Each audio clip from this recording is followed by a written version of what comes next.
માધાપર વિસ્તારમાંથી medical degree કે certi વગર સારવાર આપતા ડોક્ટર અને મેડિકલ ચલાવતા 3 લોકોની અટકાયત કરવામાં આવી છે।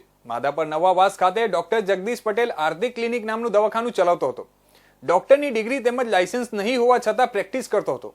અનુમાન અને અનુભવના આધારે જુદા જુદા પેશન્ટોને તપાસી ગેરકાયદેસર રીતે તેઓને એલોપેથિક દવા તથા ઇન્જેક્શનો આપતો હતો।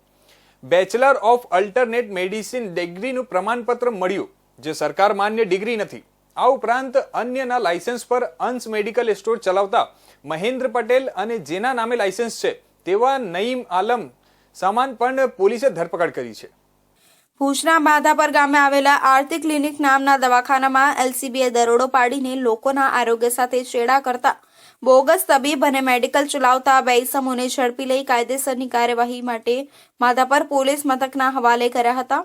પટેલ 24ના સમૃદ્ધ ગામ માધાપરમાં બોગસ ડિગ્રીના આધારે ડેન્ગ્યુ જેવી ગંભીર બીમારી સબબ દર્દીઓને ક્લિનિકમાં અંગત લાભ માટે દાખલ કરી ઇલાજના નામે આરોગ્ય સામે જોખમ સર્જનાર 3 ઇસમોને કાયદાનો પરચો બતાવતા સમગ્ર વિસ્તારમાં ચકચાર ફેલાઈ ગયો છે। આ અંગે પશ્ચિમ કચ્છ પોલીસ દ્વારા બહાર પડાયેલી વિગતો મુજબ લોકલ ક્રાઇમ બ્રાન્ચના પોલીસ ઇન્સ્પેક્ટર SN ચુડાસમાને મળેલી ખાનગી રાહે બાતમીના આધારે ભુજ તાલુકાના માધાપર નવાવાસ સ્થિત પટેલ ઇંગ્લિશ સ્કૂલ નજીકમાં આવેલા આર્થિક ક્લિનિકમાં દરોડો પાડ્યો હતો। જ્યાં માધાપરના Harshal park green city society નવાવાસ રહેતો ડોક્ટર જગદીશ રાજારામ પટેલ બોગસ સર્ટીના આધારે દવાખાનું ચલાવતો જણાઈ આવ્યો હતો।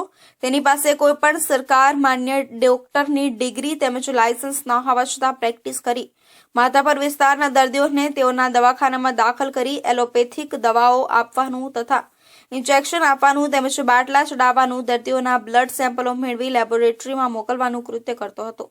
એલસીબીએ 34 વર્ષીય બોગસ તબીબ જગદીશ રાજારામ પટેલની પૂછપરછ કરતા દર્દીઓને દવા આપતા સાથેના મેડિકલ ચલાવતા ઇસમોના નામ ખુલ્યા હતા।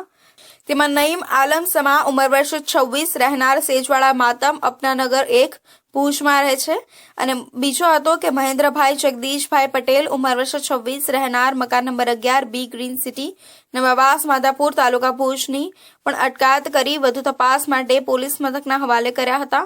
સંપૂર્ણ કાર્યવાહી દરમિયાન લોકલ ક્રાઇમ બ્રાન્ચના police head constable Surendrasinh Zala, Mahipalsinh Purohit, Mayurdhvajsinh Jadeja, Ranjitsinh Jadeja તથા રાજેન્દ્રસિંહ રાઠોડનાઓ તથા તાલુકા હેલ્થ અધિકારી તાલુકા પંચાયત ભુજની કચેરીના doctor Yashpal Somabhai Metiya, medical officer PHC Madhapar વાળાઓ હાજર રહ્યા હતા।